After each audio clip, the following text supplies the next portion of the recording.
আসসালামু আলাইকুম। তো আজকে আমি বের হয়েছিলাম বুরুজ খলিফা যাওয়ার জন্য, কিন্তু আবহাওয়াটা খুব একটা ভালো না, এই কারণে আজকে ভাবছি যাব না। তো আমি যে জায়গাটিতে আছি, আলকুস বিলহাসা ড্রাইভিং স্কুল, এই যে দেখতে পাচ্ছেন। আর আপনারা সবাই জানেন যে আমি দুবাই ট্যাক্সি চালাই। তো এই যে ড্রাইভিং স্কুলটি দেখছেন, এই ড্রাইভিং স্কুলেই মূলত ড্রাইভিং লাইসেন্সের জন্য আরটিএ পিটিএ ক্লাস হয়ে থাকে এই ড্রাইভিং স্কুলটাতে। তো আপনারা দেখতে পাচ্ছেন এই যে বিল হাসান ড্রাইভিং স্কুল আলকুস, এখানেই মূলত আরটিএ ট্যাক্সি কোম্পানিতে যারা আছে এই স্কুলে ড্রাইভিং লাইসেন্সের জন্য অ্যাপ্লাই করে, এখান থেকে লাইসেন্স নেওয়া হয়। আর আরটিএ পিটি ক্লাস গুলাও এই স্কুলেই হয়ে থাকে।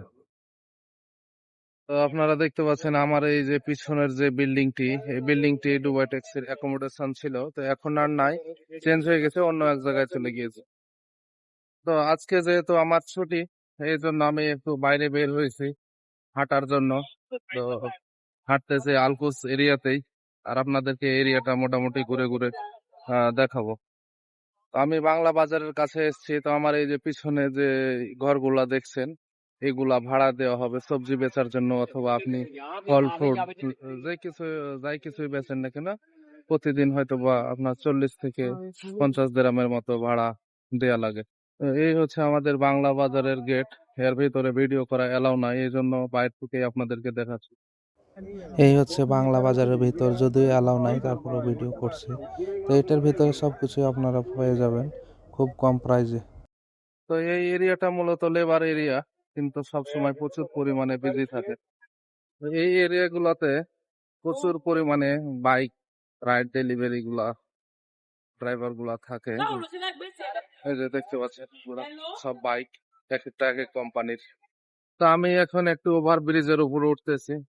এই যে ওভার ব্রিজটি এরকম অনেক ঘুরে ঘুরে উঠতে হয়, লং ডিস্টেন্স। দেখতে মনে হয় যে ছোট, কিন্তু অনেক ঘুরে ঘুরে যেতে উঠতে হয়।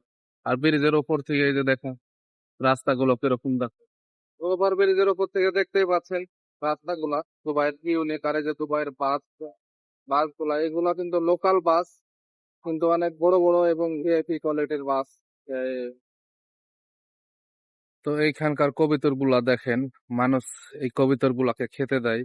এরা ভয় করে না মানুষকে দেখে, মানুষও এদেরকে কখনোই মারে না বা ধরে নিয়ে যে জবাই করে খায় না। দুবাইয়ের প্রত্যেক জায়গায় এরকম সচরাচর কবিতর দেখা যায়, কিন্তু মানুষ ভালোবেসে এগুলাকে খেতে দেয়। যে পানি এখানে রাখা আছে, সরিষা, অনেকে গম, অনেকে হয়তো এক একজন এক এক রকমের জিনিস খেতে দেয়।